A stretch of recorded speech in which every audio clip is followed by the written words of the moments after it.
Hello, I'm James Reynolds on the BBC World Service. Welcome to BBC OS Conversations on ADHD. We bring together parents and couples who discuss what it's like either to have the condition or to live with people who experience the symptoms of hyperactivity and an inability to focus. There can be positives as well. One of our guests is the Nigerian rapper Jude M.I. Agaba. It really affected me and my time in college in the States. But it helped me when I moved back to Nigeria. I ended up having a really successful music career. I've always been very creative. And in that way, it's sort of like the gift and the curse. Reports suggest that about 2% of adults around the world have the mental health condition ADHD, or Attention Deficit Hyperactivity Disorder. Now, 2% doesn't sound that much, does it? But add it all up, and it comes to around 160 million people. And the number of children with ADHD is more than twice that. The condition involves issues with concentration, and that can lead to problems with learning in school when younger or trying to hold down a job later in life. It's an issue widely discussed on social media and online. If you search ADHD, you'll find a BBC investigation from the other week into poor diagnosis at 3 private clinics here in the UK. There's a similar kind of story from the ABC in Australia against the background of an increase in prescriptions and medication. I don't know, you might also have seen an interview with the singer Nelly Furtado where she talks about her own diagnosis. Both the numbers and the media report suggest that this is a global issue.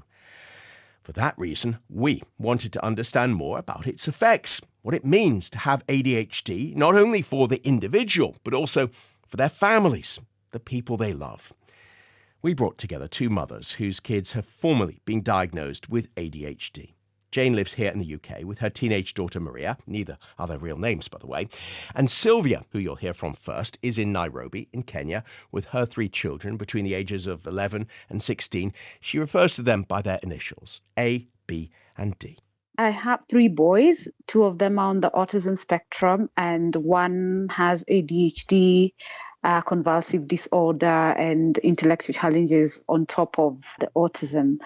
And it's not been an easy road because, first of all, in the African continent, it's something that we're just getting conversant with because of lack of awareness and the generalization about it just being indiscipline issue and misconduct and just hyperactivity and generally the blame game that always comes to us, the parents, that you can't get a hold of your child, you have not raised them well, that's why they're not settling, they're being all over.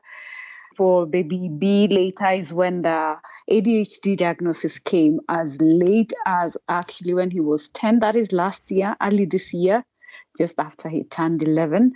It was just becoming too much, having to handle the 2 special needs boys. It makes it very difficult to also have to handle ADHD on top of that. And the medications and trying to find the right school, the people who can just walk with you the journey. Because the first thing is everyone, your neighbors, school, out in the community, is that the judgment when he can't settle. That hyperactivity, when we go somewhere and 30 seconds later, he's touching this one, he's talking to that other person because he's over-friendly. And in this community these days, people are very introverted and not as social as it was back in the days. So it breaks you as a parent when you are looking at your child being themselves and you want to do anything to just make it quote unquote normal or just calmer and less stressful, because anywhere you go, you can't settle, you can't sit. So even going out becomes something you think about and you're just like, I'd rather stay home because I'm just going to come back triple tired.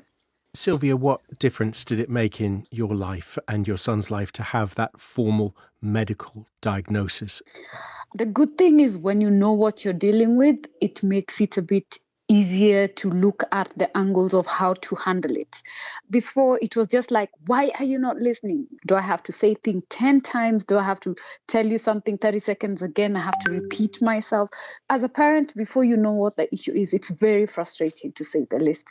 And we are humans at the end of the day. You love your child, but it pushes your buttons to a point you feel like you're losing your mind. Jane, our other guest, with your beautiful daughter, who on this program we'll call Maria? First of all, Sylvia, you having 3 children with neurodivergent issues, I must say I raise my hat to you. Your life is a great deal more challenging than mine. I only have one child. She's 18 now. But like you, it's been a long road since her childhood, difficult behavior, different behavior, and my buttons being pressed and just slowly things just becoming so difficult that you are starting to think that this can't be normal. There came a point when she started to approach puberty that I think the challenges outside in school, academic life started to be so great for her that then it really kicked in her ADHD sort of properly. You have boys, but I have a girl. So in girls, ADHD is a kind of sneaky one. It manifests itself very differently. It's not so much physical hyperactivity. It's anxiety, it's inability to focus, dreaminess, and emotional sensitivity and sort of extreme emotional reactions to everything, and injury prone, clumsy, and not fitting in with your contemporaries, not making friends or feeling bullied all the time. Everything is difficult. So as a mother, like you, I love my daughter and trying to understand and support. But then when we went to secondary school, she was a very keen dancer. So her hyperactivity perhaps was there also. But because she used to dance ballet several times a week, repetitive movements and practicing at home, it was hidden by that. But once she stopped ballet, she became older, and the academic pressures at school, having to study subjects that she didn't like, having to have results in subjects that she didn't like and wasn't good at, like maths and chemistry, etc. It became intolerable, her life. And she started to sort of go towards a breakdown, which she eventually had a year ago exactly now. And that's when she had psychiatric help and support. And then we went for the long road for diagnosis. I had to go private. And she has just started medication 2 weeks ago. And we are hoping that her life will turn around because of the medication. So, yes, it's been very, very challenging. It's a serious concern. My daughter is very talented, clever, intelligent, but she has terrible failures in able to do simple things like look after herself, cleanliness, tidiness, timekeeping, organizational skills, all sorts of things like that. So medication for us, it's a real sort of hope that her life can progress normally after that. I feel like we are in the same storm but different boats. And it's a glimpse. I'm like, thank God, at least I'm trying to have the interventions now, because we're just getting to puberty. And the same struggles of self-care, understanding safety for me has been a challenge, because my son has been hit by a car. He's fallen from the first floor. He's had an accident where when he was still younger and crawling, he walked into a bucket of hot water. And I'm looking at like, oh my God, every time you see a phone call from school, like, what now? These are the things you just adjust, and you cry and you're like, it's going to get better. And every day you tell yourself that it's going to get better, and you pray about it and you do everything you can. And for us as parents, even as Jenna said, it really gets to you, and you just want to do the best that you can for your child. And the challenges, sometimes mine just started speaking the other day. So it was also nonverbal. It would only be that time when you're taking a sigh of relief that, oh, today they're calm. Little do you know that there is something else creeping in their body. At least he's gained some communication skills, and he understands pain. He takes instructions. As much as you'll send him, you can't do more than one instruction for him. It's like, bring me a cup with water. You can't say, bring me a cup and then pick a plate and come. Halfway through, he will see the TV and he will get distracted very, very easily, which makes it also hard for him to interact with other children. And it affects their self-esteem, because even now you find that other children don't want to play with them. And you see, when a child is asking you what's the matter and you have no answer, because you want them to just blend in and just be integrated in everything. Yet when you try and every time it fails. When it comes to school and the teacher tells you that they cannot take in academics. I think the more I become informed And especially now after diagnosis, I think the expectations towards our children have to be different. I can now see what is possible for my child and what isn't. And then my behavior also, I know how to manage her better. And I think that when your children get a little bit older, you will probably be able to start to have this kind of relationship with them that you can guide and support. But you're right about the self-esteem that before the diagnosis, especially because they cannot understand as well as others, or they can't follow, they can drop their attention. So they feel they are very bad at school. The teachers think they're bad. So it affects on self-esteem a lot. My daughter's self-esteem has become so much better now that she knows she has a condition and it's not her fault. So for her, it's been a great thing to have this diagnosis, and for me as well. And I trigger less as a parent because I know now that I need to be very understanding and supportive. As much as I'll be busy trying to work, trying to do, and trying to balance life, when they call upon you, you're just there for them to give them that reassurance that, yes, I see you and I hear you and you're doing great at it. Yeah. Yes. Yeah. As a parent, that is the greatest thing you can do, is just to keep on reassuring them that you are just fine as you are and you are doing great. But it's very tiresome as a parent because it's never ending. There's constant crisis and there's constant need, and it wears you out, and you have 3 of them. So you need support as well. Jane here in the UK and Sylvia in Nairobi on their shared experiences, challenges and solutions in supporting the kids they love. You're listening to BBC OS Conversations on ADHD from the BBC World Service. The mothers we just heard from mentioned the creativity of their kids, and that's because despite being mainly known as a disorder that involves lack of focus, ADHD can result in periods of hyperfocus and creativity. And that's something we'll hear about in our next conversation between 2 couples thousands of miles apart. We have Becca and Charles in the United States, in New York. Becca is British. She was diagnosed with ADHD later in life. Charles also has some of the symptoms, but he doesn't have an official diagnosis. They're joined by Jude Abaga and Eniola Mafe in Lagos, Nigeria.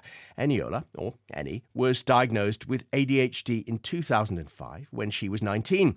Her husband Jude, familiar to many as the rapper MI, also has symptoms. I am undiagnosed, but I think when I was around 19, I saw symptoms of ADHD and I was like, I'm definitely that. I was in the US at this time, really young. I was just like, I'll just manage. I'll just keep doing what I do. It really affected me and my time in college in the States, but it helped me. When I moved back to Nigeria, I ended up having like a really successful music career. I've always been very creative. In that way, it's sort of like the gift and the curse. Right before we got married, we started really talking about what it would mean like to have ADHD. It was the first time I took a look at its impact. And I remember I just had a moment where I was filled with so much sadness. We had a really sad day. I hope she doesn't mind me sharing, where we were both accepting that we were going to live with a partner that had ADHD and really truly grasping the implication, because it really shapes so much of how you interact with the world, that when you're aware of it, I had a feeling of like almost helplessness. And what Google said to me was that people with ADHD will live difficult lives. That one line helped me feel seen, but it also is sort of the reason why I think talking about it is so important, because when people don't realize, they end up having to bear something else, to wear another cloak throughout their life, which is like being lazy, being distracted, being, unfocused, unserious, being too passionate, being too emotional. And when you discover that there's something about how your brain is wired that makes you unique and has just really strong parts and its really weak parts, it's freeing, but it could also be maybe for some debilitating. But I'm proudly ADHD. I'm grateful for its gifts, and I'm working on being self-aware and learning as much as I can. I'm going to just sit back away from the microphone, do that incredibly awkward thing where I leave you guys on your own. But I want to do that just to try and foster the conversation. So I'd love the 2 couples to speak to each other and ask questions, and I will be listening. Hi, Charles. Hi, Becca. I think for Eni and I, it was a little bit of a moment for us making the decision to still get married after we realized how much more difficult, how many more partners we would have in this wedding. I don't know if you guys have had cause to reflect on that or think about that as a couple. I don't think we did, but that was maybe through our unique sort of way we got together, in that we had a long distance relationship for like 10 years. I mean, maybe the ADHD came into that in a way, and it was like, this is the longest thing I've ever stuck at. Um, and with my stubborn nature, I'm like, I'm not letting this go. I've committed to this, of course, because we're in love and everything. My mum would always say that you could never get me to do something if I didn't want to do it. Sometimes I'm just really determined, which is such a great contrast between how can you be so determined to do some things yet procrastinate and have no desire to do others. And that's what's a real struggle with ADHD. It's like, and that's why it feels sometimes like such a one or the other. You know, when parents say that their ADHD child will concentrate on video games but not actually do their homework, and they don't understand the levels of concentration in different ways. And I mean, that's something I struggle with all the time. But Yeah. I don't think we ever felt that ADHD was coming between us. Because it was interesting what you said about being creative as well and being into music, because Charles and I are both artists. Well, I'm a designer, he's an artist.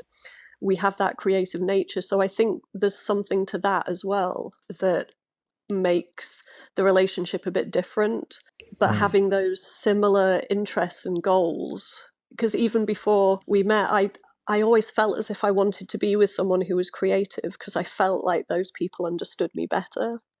So, Yeah. so I think that's why our relationship works despite of having ADHD, because I think the other things are stronger.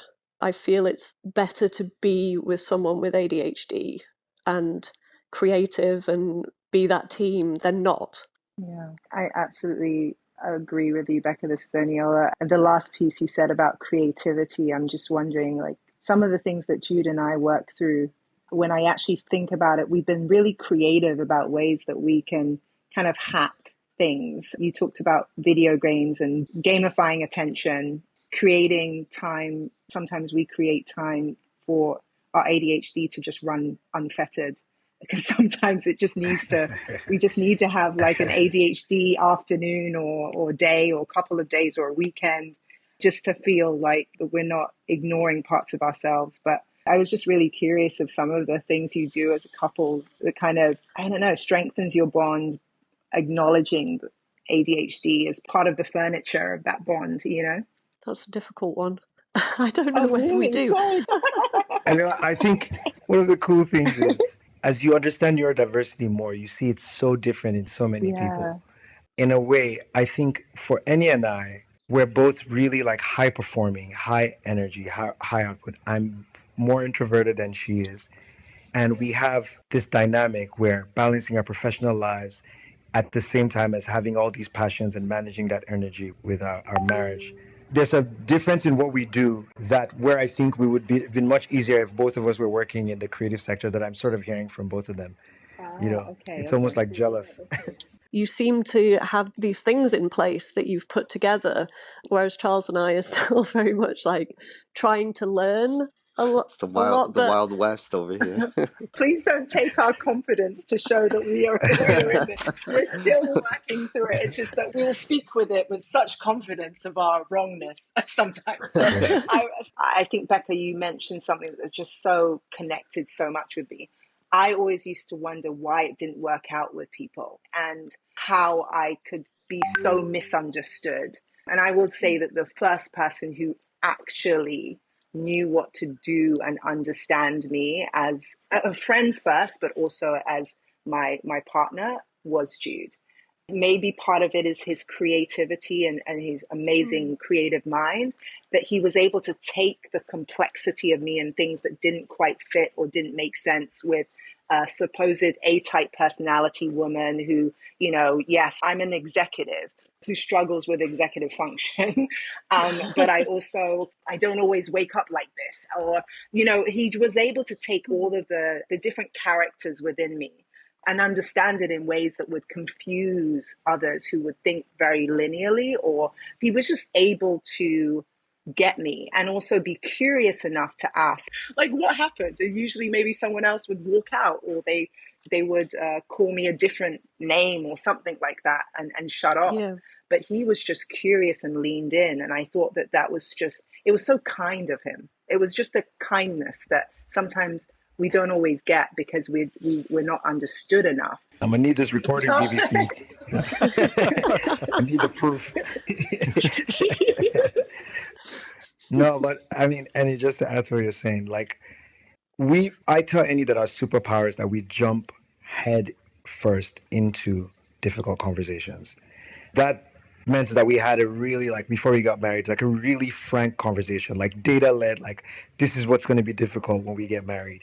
We're both ADHD, we're blah, blah, blah, blah, blah, blah. And it's maybe unnecessary for most people. However, what I've liked about it is that it's allowed us to always acknowledge that there's something else going on at critical moments when we're in disagreement, and to acknowledge that in the other person. So it's always like, hey, yeah, I know I felt this way about this and I felt really strongly, but you know that I sometimes feel really strongly about things and I don't feel that way anymore. I've had a different, and maybe the person was defending that really hard yesterday. And now we can be like, okay, I understand that because I have the same experience as well. Or I'm confused, or I'm overwhelmed, or there's sensory overload, or our language has gotten a little better with allowing the complexity of what my experience is, giving my partner the grace. That's the word we use, the grace to live within that world as well. Charles, I think that I hear that you have a partner that's the same, which is like someone that has done a lot of the work of understanding themselves and is able to help me understand myself through the fact that they share their experience with me. I'm very grateful for that. It helps a lot because it really helps me to catch myself in certain things and try to master myself a little better. And I think it's a good dynamic as well, because Yeah. I feel like if one person is not focused, maybe the other one is, and then that kind of levels things out a bit, because there are times when she could be hyper focused and I could be distracted. So I mean, learning about this is very interesting, and I quite frankly I don't know if some parts of society view it as a stigma or some don't. If I do have it, I'm diagnosed with it because I do have the symptoms. I think I might prefer it this way sometimes, because I think for anybody creative Yeah. to be more focused Yeah. and to be more passionate about things, I feel like you live a more turbulent but vibrant life. And I think you could actually use this to your strengths. I don't, people handle it differently, but I think there is a way to use this for good as well. To this way we are. Charles and Becca in the US, with Nigerians Jude and Eniola, giving us a fascinating and unforgettable insight into one of the most common mental health disorders in the world. You can find more information and advice on ADHD by searching the BBC Action Line. I'm James Reynolds. You've been listening to BBC OS Conversations on ADHD on the BBC World Service.